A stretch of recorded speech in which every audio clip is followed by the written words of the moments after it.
What's up everyone, this is Joshua. I'm gonna give you guys my thoughts on Orphan. This came out in 2009, directed by Jaume Collet-Serra, written by David Leslie Johnson. Stars Vera Farmiga, Peter Sarsgaard, CCH Pounder, Jimmy Bennett, Ariana Engineer, Carl Rodin. And I'm going to talk about this in this video, then I'm going to talk about Orphan First Kill. Finally, we are continuing my Halloween reviews of 2022. Let's talk about the plot of this movie. Following the loss of their newborn baby, a married couple named John and Kate decides to go into adoption. So they go to a church, an adoption center, and they find the most kind, sweetest person in the girl of Esther. But once they bring her home, things starts to uncover, a lot of things starts to happen, sinister things, and Kate finds out that she might not be as nice as you may think she is. So when it comes to this original Orphan, I remember first watching this, it was in 2010, the year after it came out, or 2009. And I remember there was a DVD-R in one of my mom's older rooms. This was when I was younger and I was still in elementary school. I remember, and it was the morning before I had to get up and go to school, and I went into her room. It was the middle of the night. I woke up from sleep, and so I went into the room and saw with my mom, to check on my mom, basically. And what happened was, I ended up staying in there to watch the movie. I pressed play on it, and then from beginning to end, I was enthralled, and I actually think this is one of my top favorite horror movies of all time. Now, before we get into that reason why, if you guys are new to the channel, as you can see on the screen, all my social media links are in the description box down below. It's my Facebook, Instagram, Snapchat, Letterboxd, Twitter, TikTok, Serialized. I'm on all social media platforms. They're in the description box down below. Be sure to like the video, comment down below what you guys think of the original Orphan, share this video with your friends, be sure to hit the subscribe button and hit that bell if you want more Epictastic reviews like this as far as movies, TV, anime, music goes. And with that being said, also be sure to get your copy of The Inspiring World of Horror, which I was able to take part in. And also, my Cash App is in the description if you want to send money for financial support, and if you would like to send me anything from my Amazon wish list, that's in the description box down below. And with that being said, let's get to talking about Orphan and why I love this movie. Now, going into the first of many positives, I will have to say I think Jaume Collet-Serra as a director, his directing in this movie is very, very excellent. He's having to tackle a horror movie about a little girl who kills people, but we don't know her secrets, while also having to take on some big, heavy themes. You have themes about alcohol abuse with the wife, Kate. You have this whole situation with the family getting ready to be torn apart because of the tragedy. You get explorations of grief in the ways of Kate. You also have themes of the husband character, which we will get into him when I get there.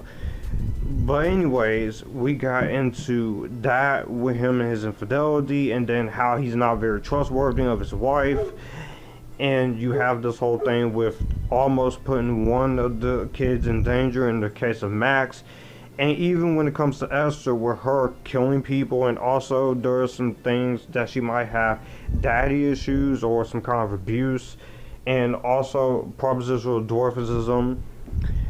But I think this movie really does a great job at that execution, and all of that in the script writing standpoints from David Leslie Johnson definitely does help Jaume Collet-Serra's direction be as great as it is. And Jaume Collet-Serra, he's one of those directors who I just like his work. Non-Stop, Unknown, even something like The Shallows, which I think was a fun shark movie. Jungle Cruise wasn't the biggest fan of, but I didn't hate his directing there. I thought that movie was just average. But I am looking forward to seeing what he's going to do with Black Adam. If he brings some kind of horror vibes to that movie, like David Sandberg, I think it'll be very interesting. in some of the action scenes, some of the intense moments. But we'll get into that when we get into that next week. But his direction is very well done here, as well as the screenplay. This screenplay has to tackle those themes and the story I just mentioned, all in a horror psychological thriller. And what I love about this movie is that there's not a whole lot of kills in this movie. Even when I rewatched it a few months ago, back in August, to prepare for the new one, the kills are very scattered throughout. You have this one kill with CCH Pounder with the hammer, which is fucking brutal. You have, of course, what happens with the dad at the end. You even have this one almost kind of kill, but not really, when you have this high school, not high school, but elementary school bullying Esther, and she pushes her off the playground. There is some intense moments here. It felt like you're watching The Omen in terms of a better version of Omen 4, but except in a different type of way. But it's not really The Omen. Another thing I do have to definitely give credit on are the performances. You got Vera Farmiga as Kate. Kate, she is one of my favorite strong, badass female characters. Because even though she is still grieving from the loss of her unborn, dead, newborn baby, she is a strong character in her own right. She's trying to do the right thing. She's trying to stay healthy for the kids. She's trying to patch things up with her husband, John. And she also is trying to protect her kids from Esther, who, when we start off, you think Esther is okay with Kate. But then as the movie goes on, you find out that things starts to get uncovered, and you find out some of her past drama. But even through that, I do think Vera Farmiga, this was my introduction movie to her, and she is great here, and it is no secret why she continues to get a lot of work and why she got The Conjuring. She is fantastic. Also, Peter Sarsgaard, despite how much I hate the character of Jonathan in this movie, not a knock on my friend though, I will say I think Peter Sarsgaard's character is great here. He does a fantastic job for what he has to work with. Also, CCH Pounder, Jimmy Bennett as Daniel, he has his little moments here, which we'll get into. I will also say I even like the deaf actress who played Max, Ariana Engineer. You get into the reason why she's deaf, and it is because of the accident with the mom. She was drunk one time and she almost drowned in the pond. I know I'm giving away specific spoilers, but this movie's 13 years old. I feel like I can say it now. But other than that, those actors I think are very great in the movie. I can also say the big standout, the reason why this movie gets talked about as much as it does, I'm not going to go without talking about Isabelle Fuhrman, because she is fantastic here. This was her first film, and without this and Leonardo DiCaprio, who discovered her, we would not be having Orphan First Kill. So I gotta say, Isabelle Fuhrman just brings it here as Esther. She is ballsy. She has to do a lot of things that was required at the time she was 10 years old, at the time of filming. Now she's an adult, and she is still awesome. She has to play a lot of physical moments here, playing a tortured child with dwarfism, with daddy issues. They never hint that even before you know what's going on at the end, where it kind of gets to, like, she has this whole thing with seducing John. Even when she gets violent and when she kills, there are even some moments in here where she just goes complete unhinged, but she still has that nice sweet innocence to her as Esther, and very commitment to Isabelle Fuhrman. There's a reason why we're starting to see a lot more of her now, thanks to Orphan First Kill. Also, the technical aspects, Jeff Cutter's cinematography is very beautiful here. I do like a lot of great shots in this film. John Ottman's score, I think, is very creepy, very eerie, and is very scary, of course. I also love the editing here in this movie by Tim Alverson. This movie is 2 hours and 3 minutes, it does not feel like it. Aside from a few moments, which we'll get into that and when we get in my negatives. But I will say that I think what the direction goes for, I think the pacing and the tension just rises up, and I think it does a very great job at building that up. As far as anything I'm mixed on, I don't really have anything more mixed on, except for there is probably this whole thing when it comes to the writing. You have this whole scenario when it comes to the kids in the car, and this is more of a negative and a little bit of a mixed writing convenience. Like, there is a scene where Kay asks, has Esther done anything to hurt you, Max and Daniel? And they both just shake their head and no. Granted, with Max, she did pull a knife to him, and Esther is forcing her to help. But I just felt like that in itself, I'm like, okay, you could just tell her. And if the dad doesn't believe you, then screw him. But we'll get to the dad, because I need some got some choice of words I need to say with him. Also, I will say, I do feel bad for Daniel as the movie goes along. Yes, he does have his moments of being that prick of an 8-year-old child, but you know what? I do feel bad for him because he's continuing to be bullied by.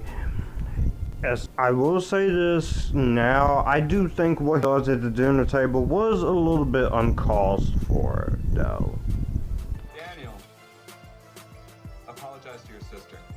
She's not my fucking sister.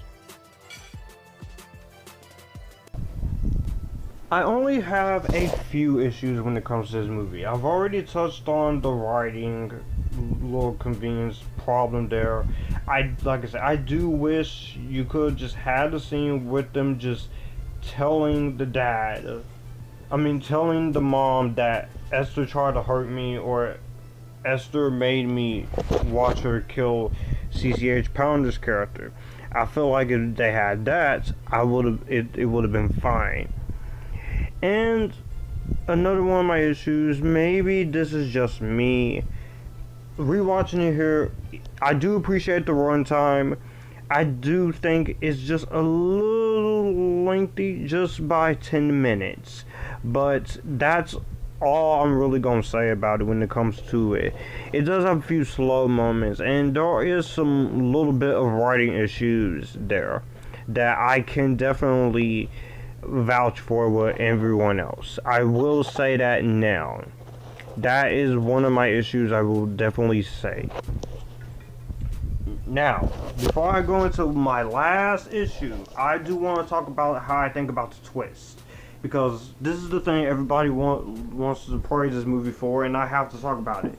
This is one of the most clever and most interesting twists I've ever seen in a horror movie. It's definitely one of my favorite movie twists. Having Esther, and we find out that Esther is not really who she says she is. That she is actually a 33-year-old woman named Lena Clammer with hypopituitarism. And it causes propositional dwarfism, where she is an adult, but she's in the child's body. I think that is a pretty clever twist, and also adding into it where she tricked the family into adopting her, and when she couldn't seduce the dad of the previous family, she killed not only him, but his entire family. That is the thing you have to nail when it comes to a movie like this. Because if you don't nail the twist, your movie kind of crumbles. Now I will finally get into the big negative here, and I cannot stand the dad character in this movie. Now look, when it started out, I wasn't hating him. Like I said, Peter Sarsgaard, he's great in the role, and you do understand a little bit of reasonings for what he's doing when it comes to Esther and him not trusting his wife because of past events. But there are a lot of moments in this movie that is in front of his face that he doesn't see, and he just becomes so unlikable. Even going as far as thinking Kate is drinking again, and he basically was just looking for a way out there, saying, I'm giving you a week to go to rehab, and if you don't, I'm leaving and I'm taking kids with me. I'm like, dude, you were just looking for a way out. even when I first saw this movie, I always had a problem with the dad. Another one of the problems with him is that he comes so attached to Esther that he just clearly does not give a shit about what Kate says or what the son Daniel says. He just becomes a bit unlikable. There's even a moment in this movie where he is basically flirting with another woman, and he's just basically denying it. And it's not until the very last moments when he is being seduced by Esther at home, and he basically dies at that point. So when he died, I didn't give a care when he died. I was like, good, kill him. If you were more likable and more trustworthy of Kay and your kids, maybe I would feel some sympathy for you, but you get lost at. But it's really the moment when he feels like he's being seduced by Kate, where he just clearly loses it. And that is when I finally started to like him again. I'm calling Sister Judith tomorrow. We're gonna have a conversation about your future in this house. Because I can't do it. I can't do it anymore. Overall, this original Orphan, 30 years later, finally talking about it for Horror Month. This is a forgotten gem in the horror movie that is getting a lot more praise and definitely worthy of it. Despite a few slow moments, a bit of writing issues, and the dad, the character, being unlikable until a certain extent, this works pretty well due to its engaging story and twist, a creepily devilish performance by Isabelle Fuhrman, great performances by Peter Sarsgaard and Vera Farmiga, and a twist that was still surprising, and clever direction by Jaume Collet-Serra, and good screenplay by David Leslie Johnson. If you have not seen the original Orphan, stop listening to me. I did give away a few spoilers here. Don't listen to me, watch this movie. Then come back and listen to me. It's on HBO Max. They're playing it for AMC Fear Fest on Blu-ray, and it's also on DVD. Watch this movie, and I'm going to give this movie an Epictastic. Well, that's going to do it for the video that you just watched. I will have my channel here, so you will like to see anything here. Click the channel icon, subscribe for more. I will also leave a video and maybe a playlist here, so in case you want to see what I'm about. As always, stay Epictasticness, join the Epictasticness, and you guys